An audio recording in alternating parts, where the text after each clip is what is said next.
Hello and welcome to the Wisconsin Drunken History Podcast. We are your hosts, Eric Sturgeon. And I'm Russell Sorry. This podcast is about all things Wisconsin, history, music, and culture. While drinking a few brews. Though we don't often use strong language, the jokes and the content is not intended for young audiences. Listener discretion is advised. Before we begin the episode, we have to give a huge shout out to the Dangets from Madison, Wisconsin, for providing us with great bluegrass intro you hear at the beginning of every episode. The song Razzle was written by Jamie Lampkins, but is performed on behalf of Tom Wasselchuk and the Dangets. If you have a chance, check these guys out at dang-its.com for upcoming shows, music, or on how to book them for weddings, parties, and etc. Thank you for listening. Hey everyone, welcome back. We are your hosts, Eric. And I'm Russ. Today is our 18th episode, and we have a particularly sad event from Wisconsin history, the Peshtigo fire. We give an overview of the event and the main theory of how we believe it started. We have great Wisconsin music from Doozey. We have another great beer review, another edition of How Many Loco You At, and we have a special interview with our friends at Thirsty Pagan from Superior, Wisconsin. So without any more further ado, let's jump right into our main story today, the Peshtigo fire. On October 8th, 1871, the most devastating fire in Wisconsin occurred, and in the nation, actually, where 1,200 people lost their lives, 1.2 million acres burned, and 2 billion trees were destroyed. Due to the Great Chicago Fire, which occurred later the same night, the news of the Peshtigo fire was overshadowed as Chicago is a more populous city, and the major news circuits were all located there at the time. Peshtigo during this time was a lumber and sawmill town, which was led by its central figure William Ogden, and was actually home to the largest wood-producing factories in the entire United States. Despite the rumors, like the Chicago fire, the Peshtigo fire was not caused by a cow kicking over a lantern, which in Wisconsin it could have actually, It would have almost made more sense. Yeah, and so this rumor was kind of something that spread all over due to our large dairy and cow operations we have here in the state. But it was actually caused by the season being particularly dry in the Midwest and in Canada.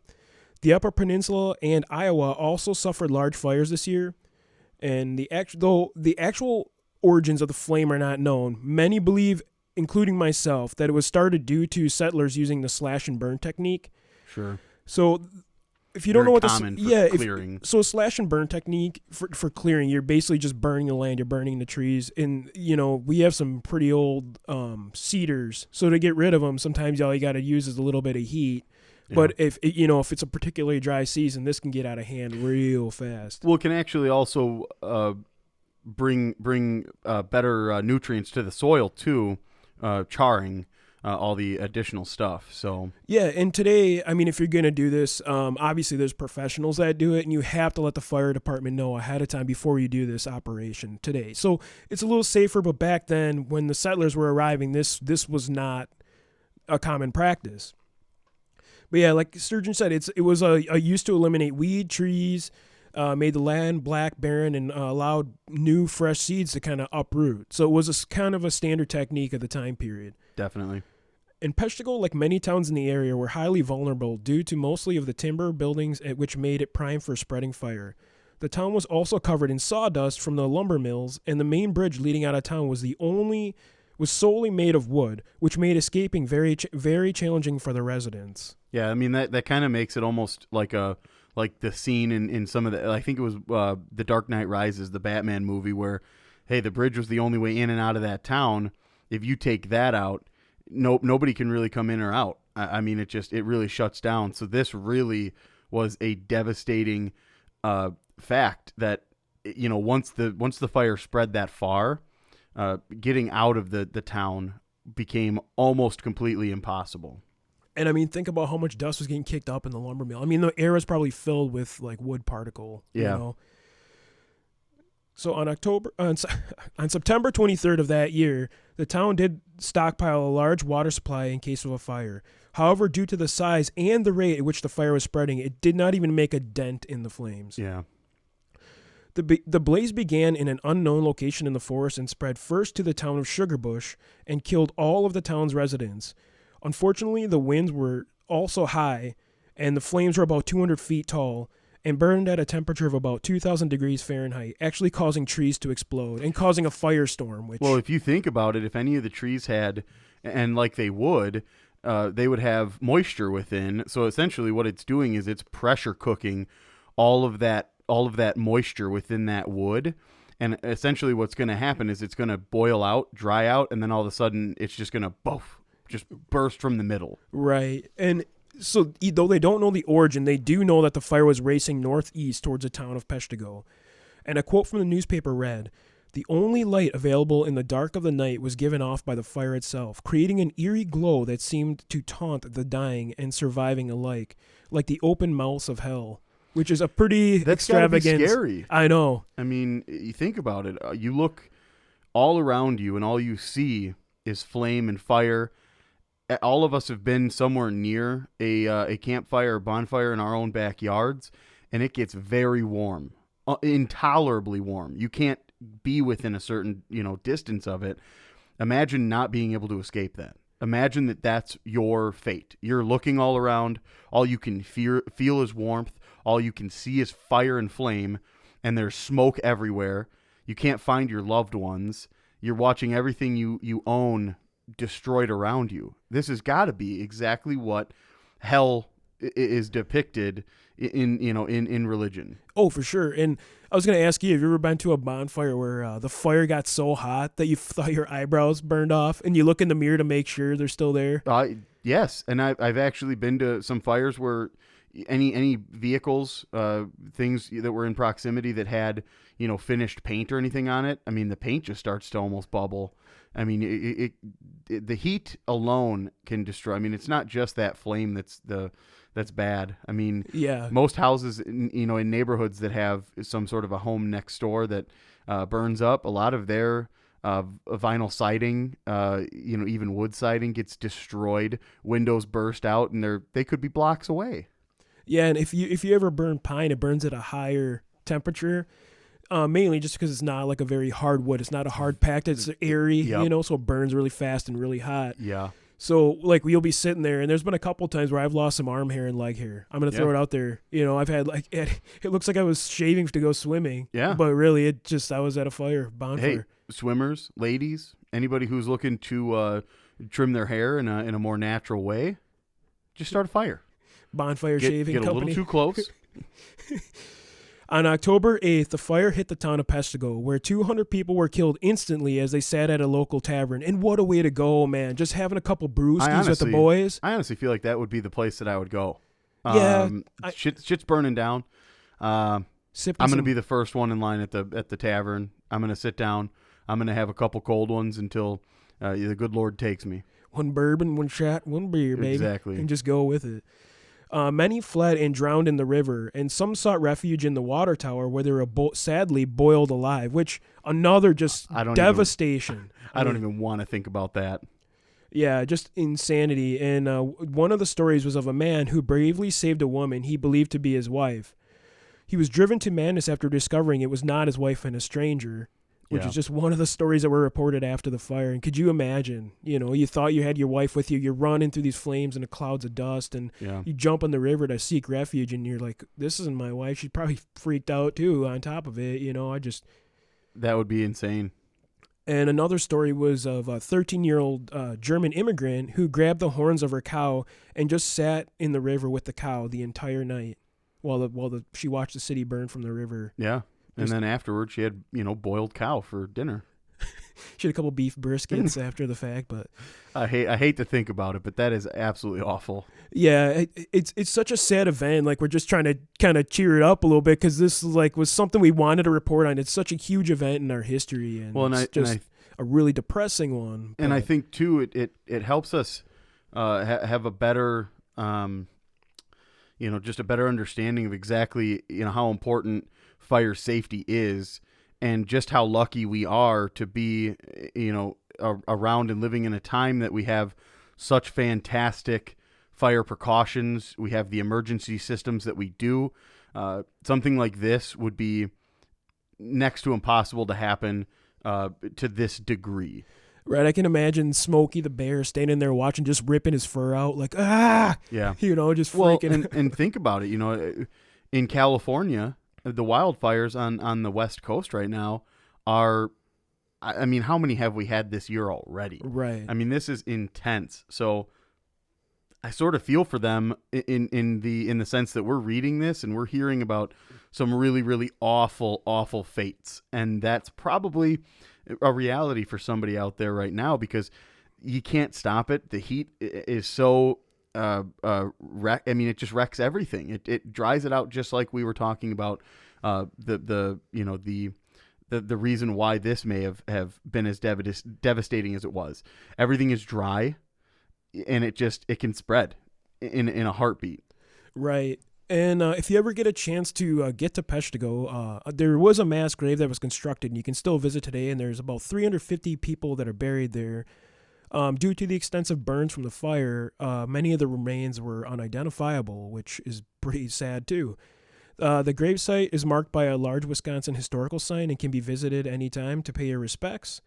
Additionally, the Peshtigo Fire Museum is a former church located in the town of Peshtigo, and on top of Peshtigo, there were 16 additional towns that had burned. They were obviously smaller than Peshtigo, but Peshtigo was worse off, and out of the 1,200, 800 of the lives were lost in Peshtigo alone. Yeah.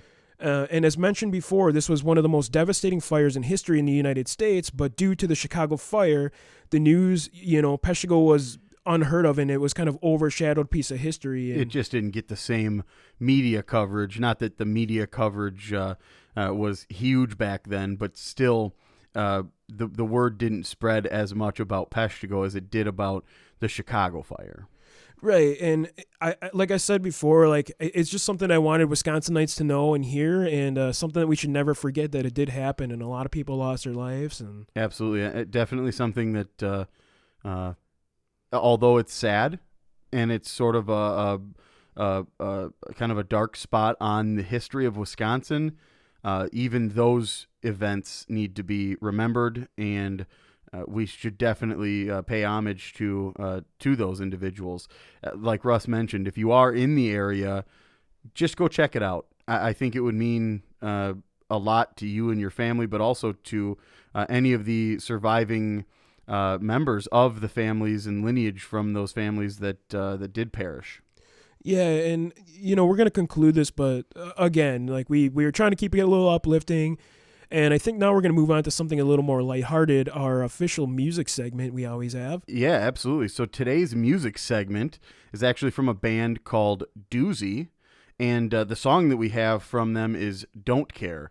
These guys are a really fantastic band, and this was another one that I believe we reached out. We just put some feelers out and said, hey, do you anybody have any good music? If you're in a band, that's even better. Reach out to us. We would love to promote. And we got a cool response from them, and thought, let's go. Yeah, I kind of get like a little bit of a Weezer vibe too from them. That's exactly. So that's I wanted to say I actually watched the Weezer Small or Tiny Desk NPR performance, and I started thinking, our band this week was Doozey, and I kept thinking, man, these guys are I mean, they're hitting on it. This is that same kind of vibe, same kind of tone. Really clearly, though, their own, which, they're not trying to copy or mimic anybody's sound. I mean, they definitely have their own individual sound. But I think, as humans, we're kind of just trying to find something comparable. Yeah, similar or comparable. Yeah, exactly. That's kind of how I feel, too. But without further ado, here is Doozey, Don't Care About You. I don't care about you if you don't care about me. I don't care about you, and I won't ever love you if you won't ever love me. I won't ever love you. No, I won't.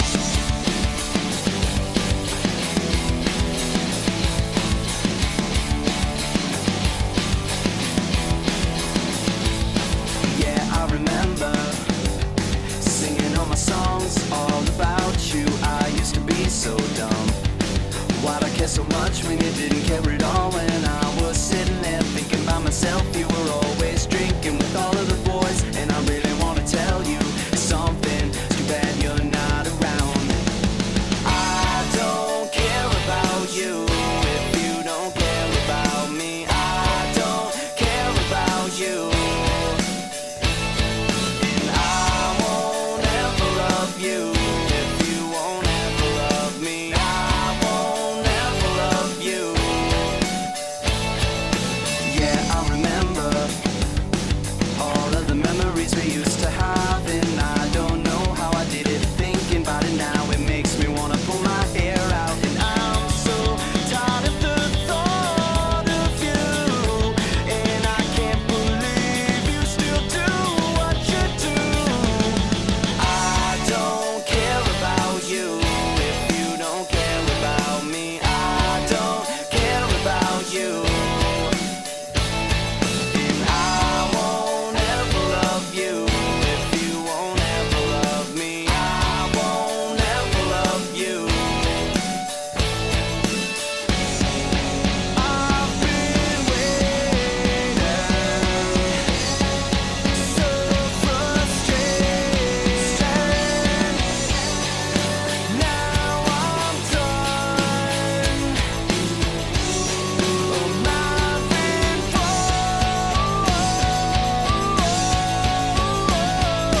I don't care about you if you don't care about me. I don't care about you,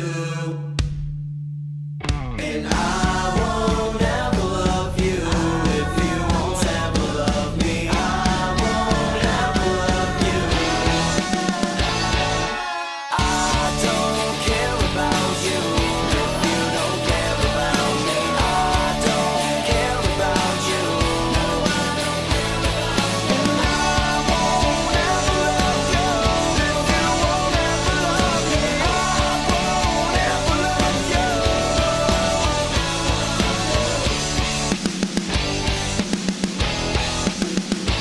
No, I won't. All right, that was Doozey. Don't care. Definitely check them out. The rest of their stuff, I believe they're available on YouTube, Bandcamp for sure. Check for them on Spotify as well. Those guys are definitely worth a listen. Throw them on a playlist called Wisconsin Greats or Wisconsin Locals. Awesome. We now have a beer review.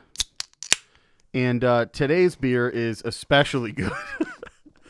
Russ definitely he just took a little bit of the beer to the chest right now, which is awesome. There's a little bit of carbonation behind that. Holy smoke, dude! I pissed myself in beer, dude. Oh my gosh. So we have Ale Asylum Hopalicious in our mugs today.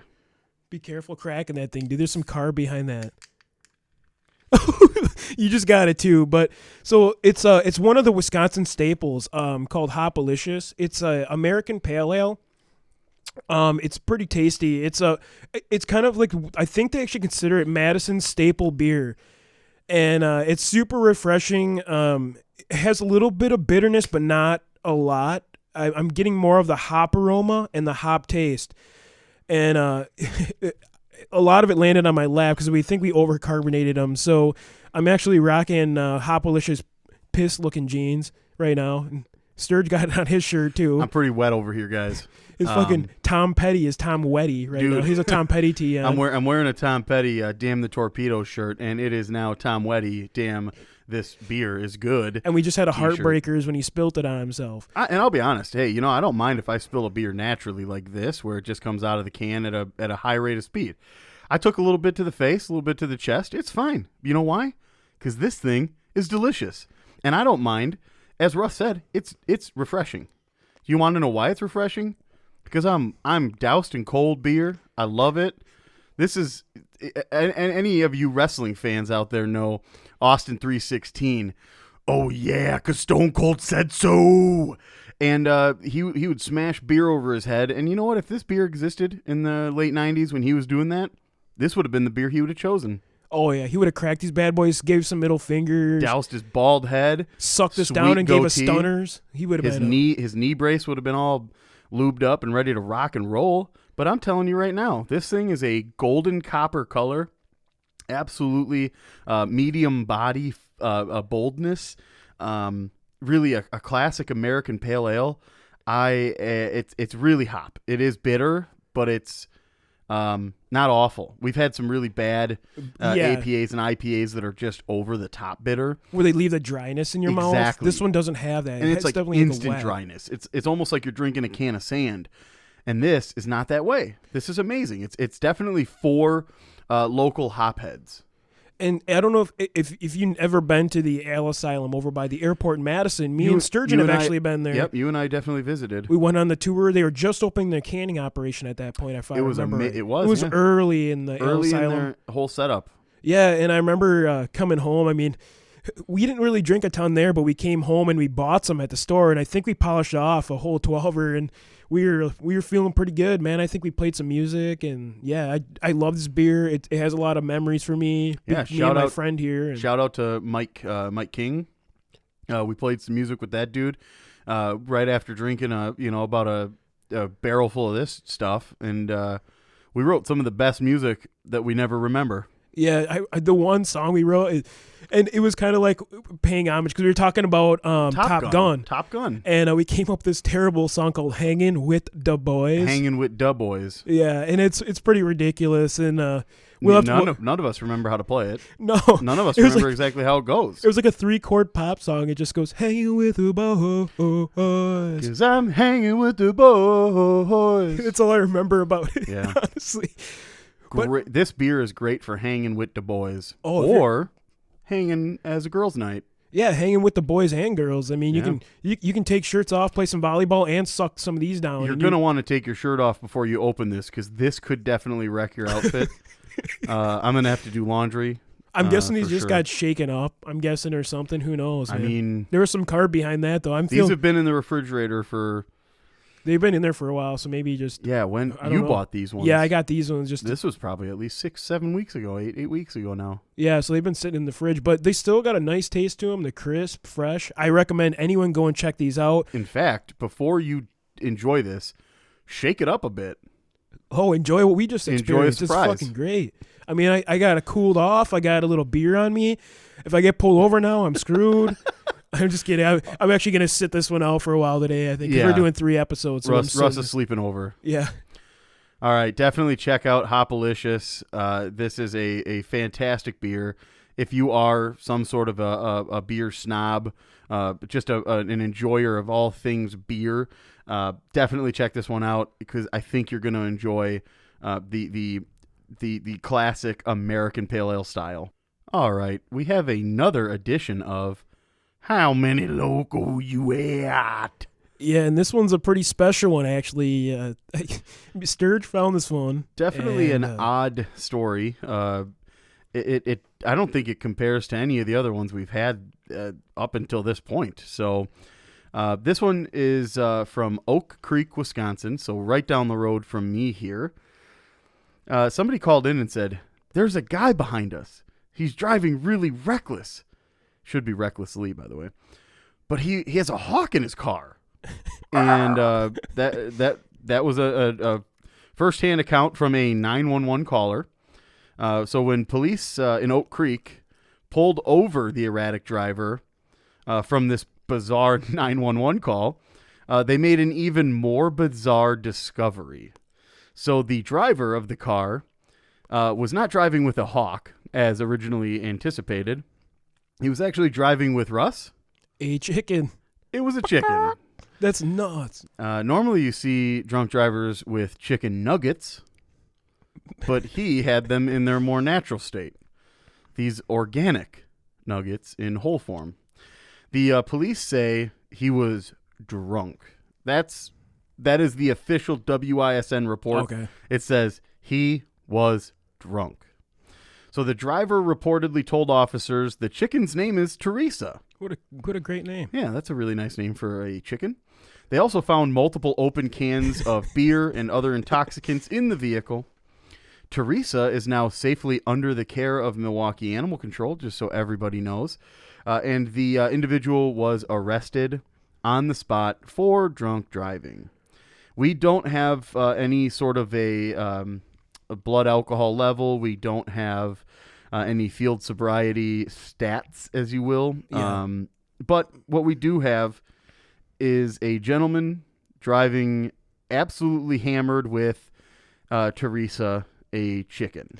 So for those of you that don't know, we actually have a chicken farm. Yeah. And I'm just trying to think in my head, how many locos do I have to put one of those bad boys in there? Do you think old Red wants to go for a ride? I don't know. Yeah, my thought process here is he had the wherewithal to mention the name of the chicken. He had the wherewithal to explain that situation to police. However, he's driving like an absolute animal, and he obviously has a chicken in his passenger seat. So my question is, what level of loco are we talking here? I don't think he's super high. He is reckless driving. But for me to put one of my chickens, Old Red, she's coming with me, probably 2 cans of loco. I'm thinking an 8 loco with this guy. Yeah, I was definitely sitting at 6. I thought 6 loco. He's about a can and a half deep at least. I think we're right in there. I think between 6 and 8 is the perfect number. After we're done with this podcast, I think I'm going to call the Milwaukee Police Department, see how Teresa's doing. I think finding out from animal control if Teresa's maybe even available. Yeah, I might bring her home with me tonight on the way back. Teresa, you hopping in? You might be in this, I might be pulling another WISN article about a more well-known person to all of you listeners about a chicken in the passenger seat, in the driver's seat. I might let Teresa drive home. Yeah, fuck it. Honestly, this guy probably should have let Teresa drive home. I think so. Teresa was probably way more sober than he was, but yeah, probably would have been driving a little bit less recklessly. And I heard she's an excellent driver. Yeah. Oh man, that's terrible. All right, I'm here with the Thirsty Pagan up in Superior, Wisconsin. Hey guys, how you doing today? That's a lovely day here. Nice and pleasant out there. Pretty good, sir. Great, good to hear. And we like to hear about a little bit more about the Thirsty Pagan. I know every time I go down Highway 2 up there, it's always a stop for me. Well, I'm sure glad to hear that. The Thirsty Pagan is actually now the oldest continuously operating brewery in the Twin Ports because Lake Superior closed last year. So we now have that honor of being the oldest running brewery in the Twin Ports.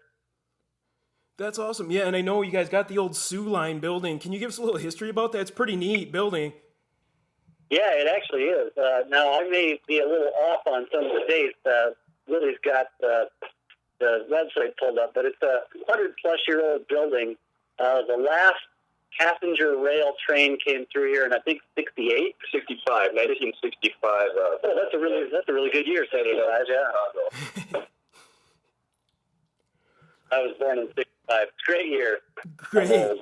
Yeah, and I was wondering, do you guys have any new brews coming out? I know I've had the Derailed Pale Ale in the lawn chair. Any other ones you'd recommend for our listeners? Well, all of them, of course, because I made them. Yeah. My assistant brewer actually poked me with an idea that was actually quite fun to do. We went and bought some blueberries and ground them up and threw them in a tube to infuse, and we're going to make a blueberry pilsner, just a keg at a time. Oh, that's awesome. It should be delicious. I'm looking forward to it. Awesome. And yeah, where are you guys currently getting your ingredients? Because I know up there, you guys probably got the shipping ports. Well, we get our grain shipped in from Chilton. We get our grain from Breeze, which is a Wisconsin maltster. Then when we need a random ingredient, we'll try and get it through our food supplier. Otherwise, we'll order it from like a aseptic fruit puree, or if it's just produce, we'll go to the grocery store. Oh, great! Yeah, and the blueberries. Did you guys go and pick those up there? I know there's a ton of plants up in that area. We didn't this time, but we definitely would like to do more getting stuff from the Bayfield area because they grow so many cool things over there. I have, as a home brewer, made mead with cherries from Door County, and I loved working with those. They tasted so good. I would definitely be amenable to that. I do source my honey when I use it locally from over by Bayfield. Awesome. Yeah, I think we talked to White Winter Winery up there, and they do the same thing. I think they get all their honey up in Bayfield as well.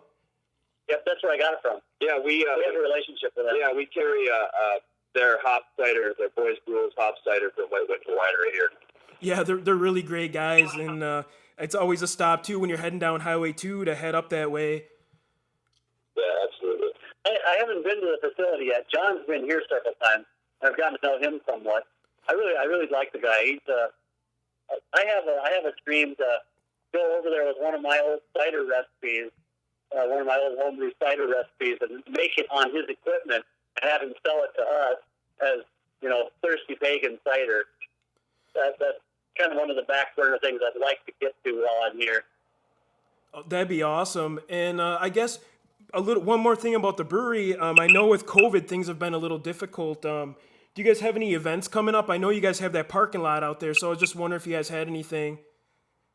We do, yes. We do live music outside Thursday nights every week. We try to do as many nights as we can. We have music on Saturday and Sunday afternoons, always with weather permitting. And then we have Wednesdays we try to do, we have a band called One Last Guest that plays once a month on Wednesdays. That brings in a pretty good crowd as well. And we have the Fractals here every Thursday, and they always draw a crowd. Awesome. Yeah, well, next time we're up there, we'll have to stop in, and we'll bring you some koozies, and hopefully we'll have some T-shirts by that point. Yeah, that'd be cool. I'm an X large. All right, sounds good. All right, and before I let you go, we always ask the people we have on the show a few questions to find out how Wisconsin you are. And even if you're from Minnesota, which I know up there a few people are, you probably have done a lot of these things, I'm sure. Well, I am an immigrant. I most recently lived in the Twin Cities. I grew up in South Dakota.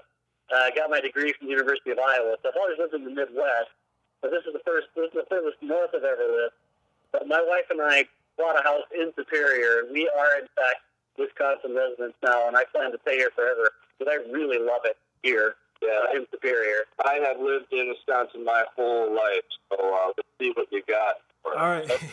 Sounds good. So the first question I got for you, have you guys ever eaten a squeaky cheese curd? Hell yes. Yeah. Love those. Awesome. Yeah, same here. I mean, we got Decatur kind of by us, which is like one of the main ones. And yeah, it's nice when you get them and they're fresh and they got that salt and a little water to them and they squeak right on your teeth. When I lived in Iowa City, we used to go to Kelowna because there's lots of Amish and cheese down there. So I've been eating squeaky cheese my whole life. It's with this COVID going on right now, there's food trucks parked in parking lots all over town, like ones that would be at the fair usually, and there's cheese curds, things like that all over right now, so it's pretty convenient. Love cheese curds. Yeah, I think we saw one over by the Richard Bong Museum there, right on Highway 2. There was a truck pulled over, and it looked like it had fresh cheese curds in it. Yep. Yeah, they're all over town right now. It's pretty nice. All right, the next question I have you guys ever tailgated at either a Badgers, Brewers, or a Green Bay Packers game?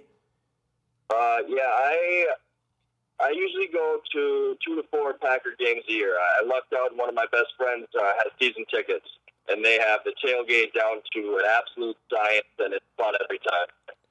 Now, my tailgating history is strictly University of Iowa. I used to hang out at Kinnick Stadium for a Hawk game. I don't believe in team sports. There is the one true sport that everyone should follow, of course, and that is women's roller derby. Oh, that's incredible. I know the Milwaukee has a team, and I think Madison now has a team. Do you guys have a team up there? Yes, we do. They were the Harbor City Roller Dames, but now I think they're Harbor City Roller Derby now. They're trying to be more gender inclusive, so no dames in the name. Oh, that's cool. And, okay, so I got another question that's pretty Wisconsin. Have either of you hit a deer? I know up there's a huge population, so... Yes. I have not. I've been lucky, though, because like I said, my entire life I've lived in the Midwest and often rural. So I've been to deer before, not successfully. That's pretty lucky of you not to have hit one. Yeah, you're right. Yeah, I think I've hit two deer in my driving days. So being in the Northwoods, have you guys, either of you seen a black bear? Yes. I have, near Minocqua. I think I've seen 3, a mama and 3 cubs is the most I've seen at a time. Yeah, I remember seeing one in the side of the road. I think it was up by Hurley, and it was just standing there, and it scared me. I thought it was a Sasquatch. Yeah, I saw him walk across the highway in front of me. It's like, that's not a dog. Yeah. All right, the next question I got, have either of you driven a snowmobile to a bar? I have not. I used to ride snowmobiles when I was a little kid, but I've never owned one.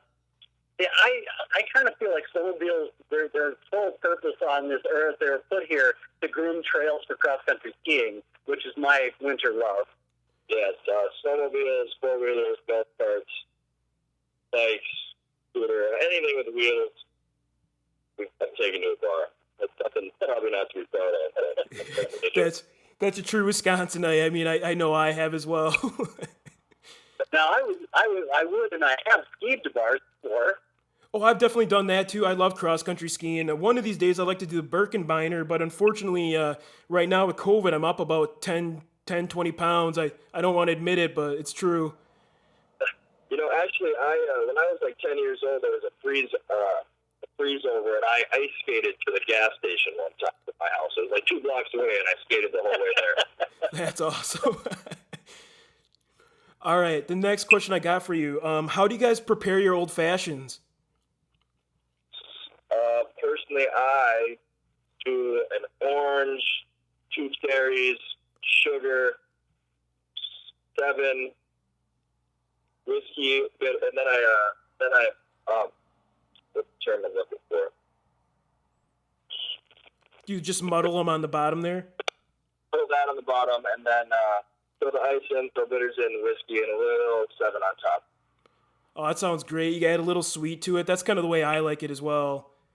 You know, I'm not a bartender, so I say, make me an old-fashioned and I get one. Yeah. All right. Have either of you been to a supper club, and which one do you recommend checking out? Dreamland supper. Awesome. Yeah, I've never been to that one. I've heard a lot of good things about it. Eddie's Ribs has a really old supper club feel. It's got a really cool bar area, and they have amazing food as well. Awesome. And I'm showing Wisconsin as I'd like to be because I actually haven't been to one of those yet. I used to when I was growing up in northern Iowa. I think we had one down by Mason City that we went to. Can't remember the name of it, but it was pretty cool. It had the wood and the leather and that really, really old Frenchy feel to it. It was kind of fun. And gosh, I should do that again. Now you got me thinking steak. Yeah, you know, I love like that 70s, 50s, you know, dingy vibe. That's kind of how we are here, you know, especially if you go to like a dive bar. Yeah, I love that. It just feels homey. You feel comfortable in there. You know, everyone kind of knows who you are. I love going to a bar that, you know, no one would bat an eye if you slopped the fish on it and judge it right there. You know? That's a cool place to hang out. Oh, yeah, Eddie's really has that old school bar vibe, very dim lights, all the old bar pictures and old beer signs, things of that nature. It's very cool. All right, the next question. Do you guys ever eat beer brats, and what beer do you guys usually use? Oh, I got that. I get whatever brat is on sale generally, but I always boil it in like a light lager. Corona is a good one. Because what I like to do, Corona is my guilty pleasure beer. I don't drink OTB very often, but a Corona is my guilty pleasure. So I'll keep some cold and some warm. I'll cook with the warm ones and drink a cold one while I'm boiling the brat before I grill them.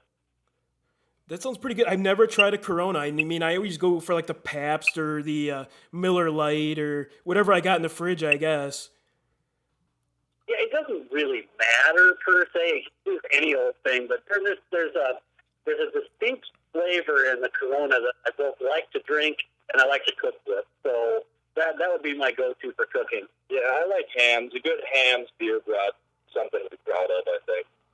Yeah, they're pretty tasty. I've definitely used some hams, especially you can get it pretty cheap down here in the South, you know, in the southern part of the state. So it's one of those ones where if you don't want to waste a good, craft brew on it, you definitely throw hams in there.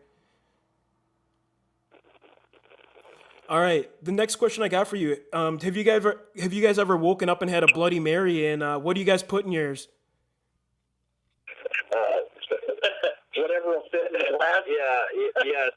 I'll take anything you can get in the glass: shrimp, bacon, beef stick, cheeseburger, slice of pizza, hard-boiled egg, celery with the spray cheese. You got to have the spray cheese. Oh hell yeah!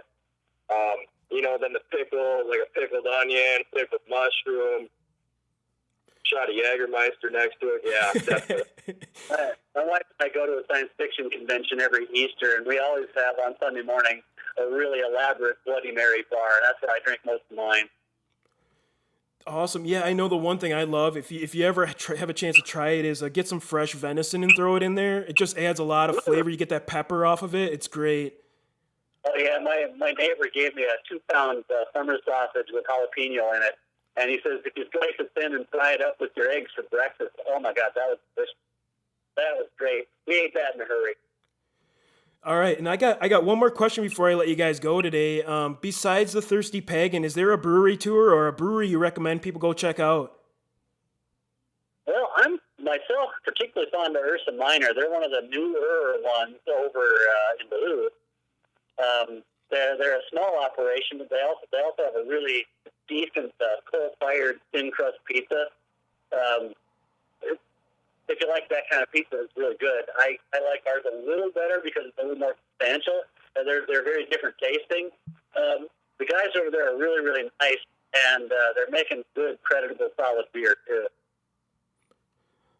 Awesome, and thank you guys for the time today. And next time we're up in that area, like I said, I hope we can stop by and do some beer chats with you. Yeah, please do. Introduce yourself. Ask for Kat, and I'd love to come out and meet you.